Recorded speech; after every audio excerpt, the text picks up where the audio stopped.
Governor Johnson, you're on the ballot in 47 states? 47 states right now, 3 to go, and we're litigated in the 3, and we believe we're going to prevail in the 3, but we'll see. Great, great. And I think it's important to point that out because there are other third parties, but I believe the Green Party at a maximum is going to be at 30 states, so that kind of puts it into perspective. Wow, wow. What about the Constitution Party? How far down are they? My understanding is about 8. Wow. Wow, so a significant difference. Roseanne Barr's party, whatever that is, I understand that's at 2. Okay. Now you're a 2-term governor of New Mexico. 2-term so you actually have more executive experience than both Obama and Romney combined, right? Right. And what's important there is I think my executive experience is that I vetoed stuff. I mean, I said no to government. Now, New Mexico's a state that's 2-to-1 Democrat. I made a name for myself being a penny pincher. I made a name for myself saying no to bigger government, that government doesn't have the solutions. I should have gotten ridden out on a rail, but I got reelected by a bigger margin the second time than the first time. I just think it speaks volumes to the fact that people really appreciate good stewardship of tax dollars.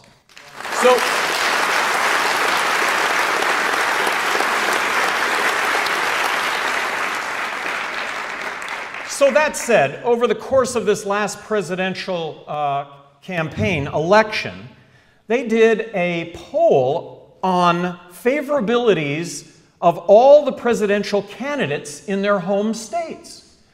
There was only one presidential candidate that was viewed favorably in his or her own state. You know,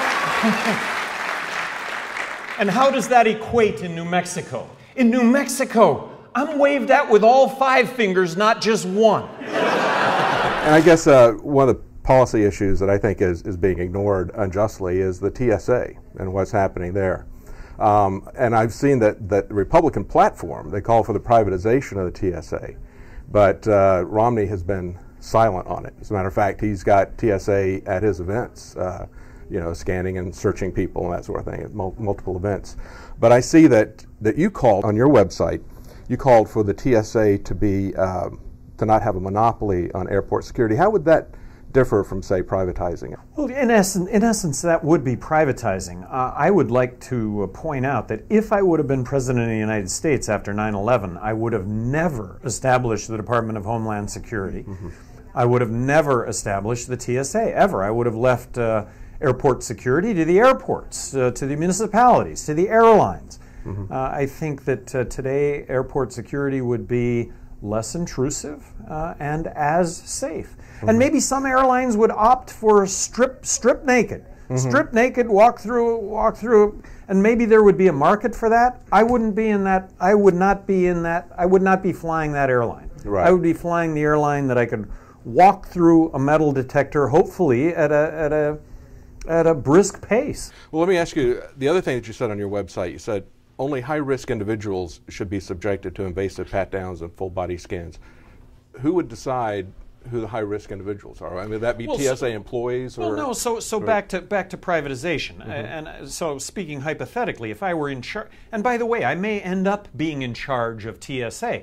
If I'm elected president of the United States, I would like to see TSA abolished. But if they don't give me that legislation to abolish TSA, then administratively, I'm going to control TSA.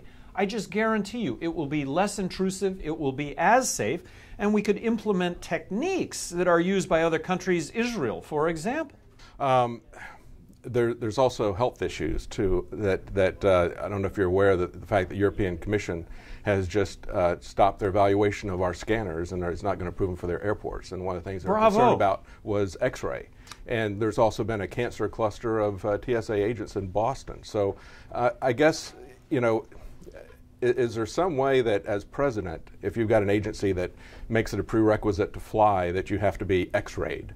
You know, it makes you know, travel a privilege and says that in order to exercise this privilege, you have to be X-rayed or you have to be fondled or whatever. Is there some way as president that you can do an executive order or what, other than being? Yes, exactly. And I would do just that. I guarantee you that after taking office in a very, very short amount of time, everybody will be commenting on the fact that airport security, this is short of getting rid of TSA, taking control of TSA, issuing executive orders regarding, and it wouldn't be an executive order, it would be the fact that I'm going to be hiring the head of TSA. The rules and regulations that dictate how TSA operates are going to be under my direct control. And would you approve a situation? What's happening under Obama is that we're seeing mission creep with the TSA. I don't know if you're aware of the Viper program, where they're going into bus stations and train stations, that sort of thing. So I assume that you would not approve of that. I would not approve of that at all. And President Obama, during the State of the State address, when he goes, we're going to have a high-speed train line from one end of the country to the other, and you'll all love the fact that you're not going to have to stand in a line for TSA. I'm thinking, baloney. We're going to stand in a TSA line. We're going to be subject to the same kind of search. I call it the Constitution-free zone. We're going to be subject to the same Constitution-free zone that we are today when we go through an airport. True, true. Yeah, it's not the Airport Security Administration, it's transportation. I think they've got much larger scope in mind. Getting to another subject, QE3 just came out recently. Could you tell us what you think about QE3 and about the Federal Reserve? Well, so QE3, the Federal Reserve is now going to buy up assets. What are those assets going to be? Well, we don't have audit of the Federal Reserve, but we do have the Federal Reserve. So they're going to buy up mortgage-backed securities, they're going to buy up treasuries, they're going to buy up stocks. Whatever it is they buy are going to rise in price artificially. So isn't the Federal Reserve creating another bubble? I would sign legislation to abolish the Federal Reserve. I think it's an inside job. I think the fact that the Federal Reserve takes money from Treasury, loans it out to the banks at 0%. The banks don't loan it out to you or I because the banks can buy up treasuries and make money on the spread with no risk whatsoever. This is an inside game. And as a result of this inside game, we're paying for this. We're paying for bank profits where there's no risk. This is not right. This is wrong. So I would sign that legislation. I would also sign legislation that would repeal legal tender laws, allowing for legislation for competing currencies. Great, great. One last question on foreign policy. With what's happening in Libya, Syria, and the amassing of forces in Iran, what would you do as president with this situation that we've got? Well, I would extricate ourselves militarily from all these situations, and right now I would get ourselves out of these embassies. Why set ourselves up there as a target in an area where they're looking for targets? And the target is, for the most part, symbolic, but these symbolic targets end up with 4 Americans losing their lives. So this is not a sign of weakness. This is a sign of, hey, we've got brains between our ears, and this is places we shouldn't be.